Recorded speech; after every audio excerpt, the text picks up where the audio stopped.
The seemingly endless war between Palestinians and Israelis isn't only about substantive issues of borders and land and sovereignty. It is, in essence, a war of competing narratives. This week, as Israelis celebrate 70 years of victory over repeated attempts to destroy the miraculous rebirth of Jewish sovereignty, and Palestinians mourn 70 years of defeat, displacement and occupation, each side clings to its founding story as an affirmation of its very being. One reason that peace between Israelis and Palestinians has been so elusive is that the real elements of the conflict, faith, memory, identity, have gone largely unaddressed. Diplomats focus their so far futile efforts on the tangible issues dividing the two sides. But this is a fight over intangibles. I recently appeared on a panel with Palestinian reconciliation activist Huda Abarkwab of the Alliance for Middle East Peace. A member of the audience asked us, why can't Israelis and Palestinians forget the past and look to the future? Huda and I nearly shouted together, impossible. It was a revealing moment in the disconnect between the West and the Middle East. For Middle Easterners, Jews and Arabs alike, we are our stories. We are formed by the cumulative memories of millenniums, we are contemporaries with our ancestors. Both Arabs and Jews, for example, cherish our ancient father Abraham, not as a mythic patriarch but an extant example of faith and perseverance. And no less than our exalted memories, we are formed by our collective traumas.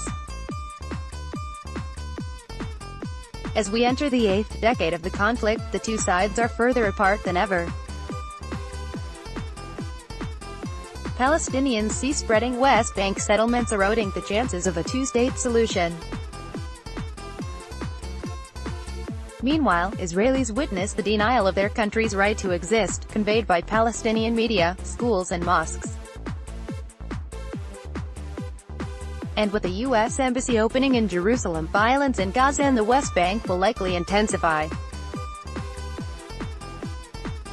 And yet for all the fatalism on both sides, the Middle East is in greater flux than ever before.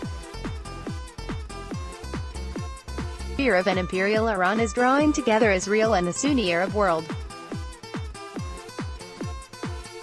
Israel's massive retaliation against Iranian military bases in Syria last week was greeted with quiet satisfaction in Arab capitals. Saudi Arabia's government-controlled media publishes denunciations of anti-Semitism these days, and Crown Prince Mohammed bin Salman has declared there is no Islamic obstacle to recognizing Israel's legitimacy. He has also publicly faulted the Palestinian leadership for rejecting Israeli overtures for a two-state solution. This radically shifting atmosphere requires a new conceptual language for peace. Each side will need to honor the other's narrative. That means Israelis acknowledging the shattering of the Palestinian people and the destruction of their homeland. That also means the Arab world acknowledging the shattering of ancient Jewish diasporas in the Middle East, 1 million Jews forced out so that today they are scarcely a memory from Yemen to Morocco to Iraq. Along with respect for the wounds of the past, we need to recognize the maximalist territorial claims of both peoples.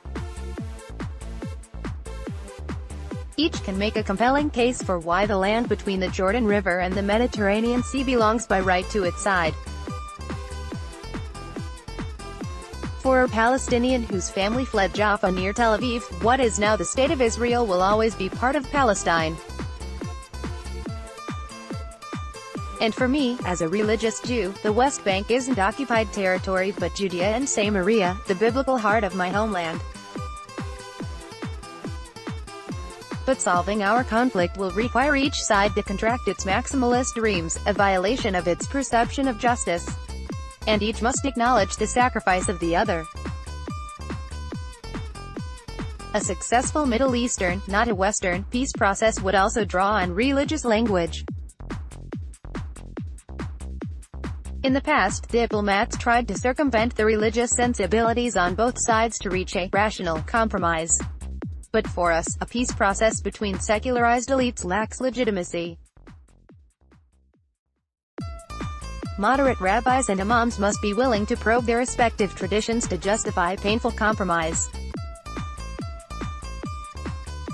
This is not far-fetched. Meetings between Israeli and Palestinian religious leaders have quietly occurred even as talks between political leaders collapsed. Finally, each side needs to acknowledge the right of the other to define itself as a people entitled to national sovereignty.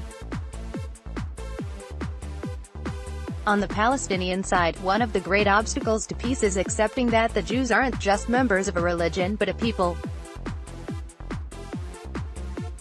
In conversation with Palestinians at every level of society, I have repeatedly heard the same refrain: we have no problem with you as a religious minority, but we can't accept your invention of yourselves as a nation.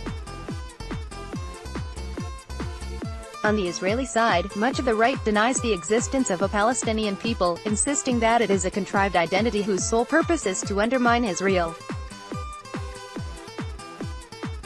Yet the majority that do acknowledge the legitimacy of Palestinian national identity understandably fear the creation of a Palestinian state when there is no sign of reciprocity. Without illusions of an imminent breakthrough, Israelis and Palestinians can create an infrastructure for reconciliation resonant with our values and cultures.